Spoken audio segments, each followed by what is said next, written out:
And today we are delving into the crucial aspect of photography that often perplexes many, choosing the right focal length for your subject. And in this tutorial, we're going to demystify focal length and help you make informed decisions to capture stunning shots. So let's get started. First things first, let's understand what focal length is.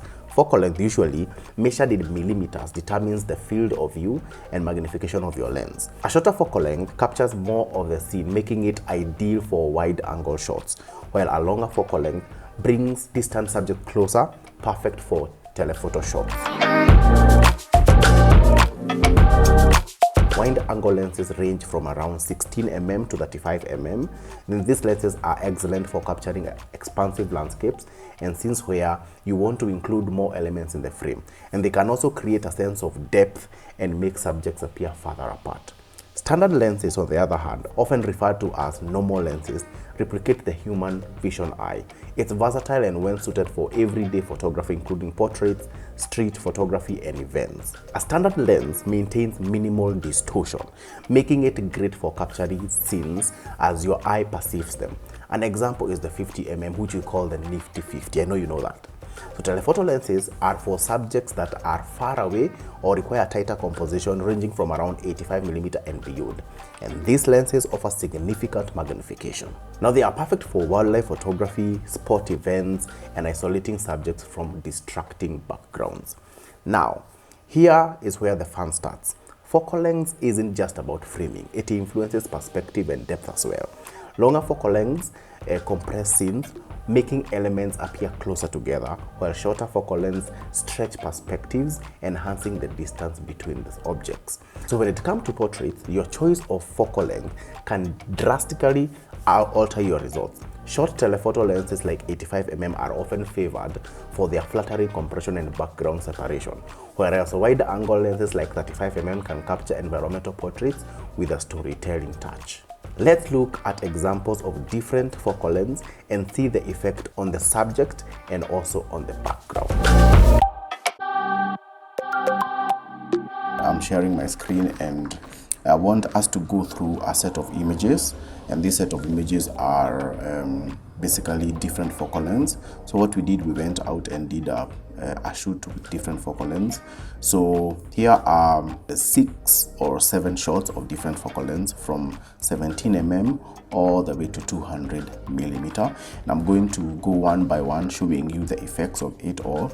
So the settings of the camera are all the same. So we have ISO at 125, shutter speed at 1/60, and aperture at 6.3. So I wanted to even show you the effects on the background as we change the focal length. So let's start with this picture. This picture is at 17 mm. This is really wide, and you can see we can be able to see so much in the background.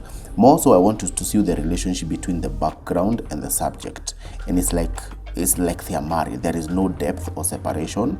It looks as if she's so near the background, yet there is so much vast space in the background. So more so, I want you to understand and to see the effect of her face as we go through the focal length. As you can see right now, she looks as if she's a bit stretched out, and this is what we call distortion. So we call it distortion. So, and what happens is when you're shooting wide, the face looks as if it has bulged out. It's a bit wider than normal. We would say that we make her look fat. So this is no, she's not normally like this, but you can see even her body, because of the choice of lens, the focal length, the wide lens, she looks a little bit more bigger than normal. And this is what happens when you take portraits using wide angle lenses. So let's move from 17, let's go now to a 28 mm. So as you can see now, the background is getting a little bit more blurry as we continue, and we are getting a little bit of more separation. So I'll toggle between the 17 mm and 28 mm, and you can see the difference. Now you start seeing the difference. More so, you see that now her body has stopped stretching too much, and also her face has stopped stretching too much as we go upwards the focal length. Also, you can tell now the background and her, at least there's a little bit more of depth, but still it makes the picture look a little bit wider than normal. It's not an interesting perspective. You can also see so much of the background. I mean, we can see so much in the background. Now let's go next to the 50mm, and I know all of us love the nifty 50, and yes, so this is what the nifty 50 gives us. At least this, we can start seeing this is now the real Noni. You can see her body is and her face are exactly like how you would see her. Also, we now have less of the background. You can see now we have less of the background, and also there is a little bit of depth and separation. Also, you can see the blurriness has increased as we continue. And remember, we are not changing the aperture, we are just changing the focal length. So see, as we come from 17mm, you can see the background a little bit more clearer.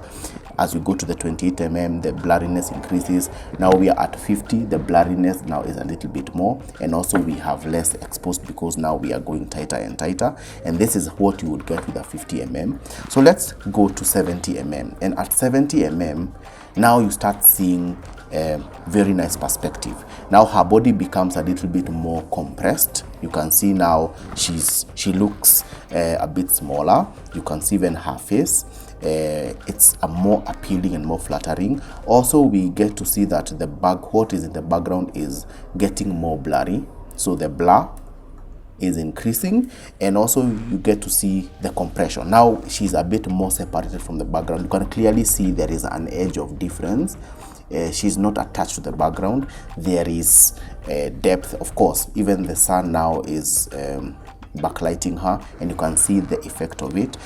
Look at the difference between the 17mm. Yes, the sun was still there, but it's as if they are married to the background.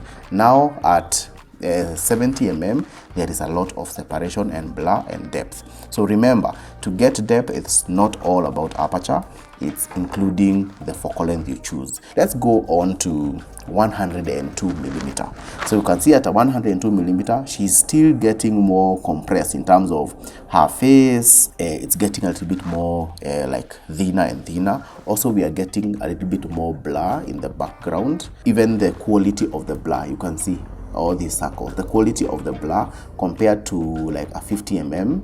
You go to a 50mm, you can see the blur. This is a 50mm, and you can see the 70mm. The quality of the blur even increases. You can see those leaves now look a bit more circular. The lighting and the reflection, how they are being reflected. I mean, the quality of the blur increases as we continue to increase in focal length. Now we are at a 140, and as you can see, we are getting even more blurriness, and of course more blurriness, and now it's like the background is going far away from the subject, as you can see.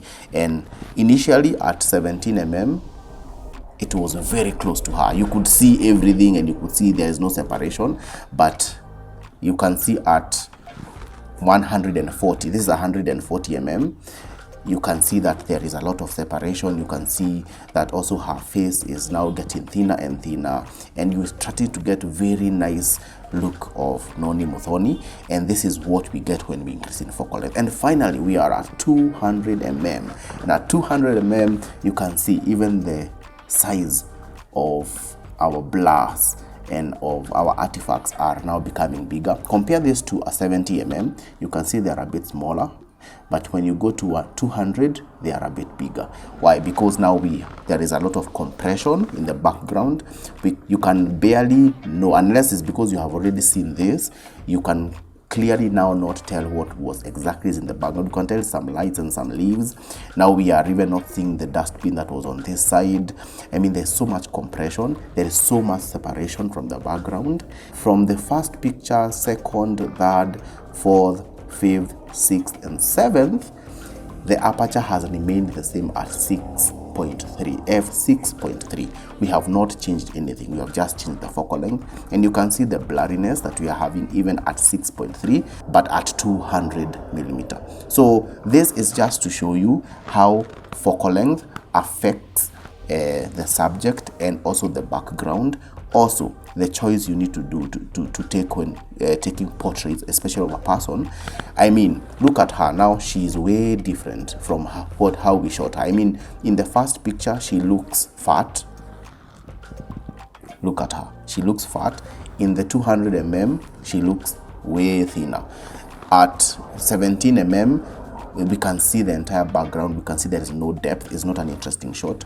At 200mm, we can see the background is so blurry, it has texture, it has quality, and she's separated from the background.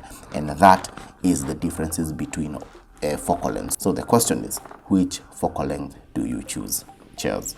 So and there you have it, a crash course on mastering focal lengths and selecting the right lens for your subject. Remember, there is no one-size-fits-all answer. Experimentation is key as a creative. But to learn more about these lenses and become a professional photographer, join our free masterclass where we teach you how to take pictures from good to great. Use the link in the description below. Hey, and also, have you watched this video over here? You should watch it. See you in a second.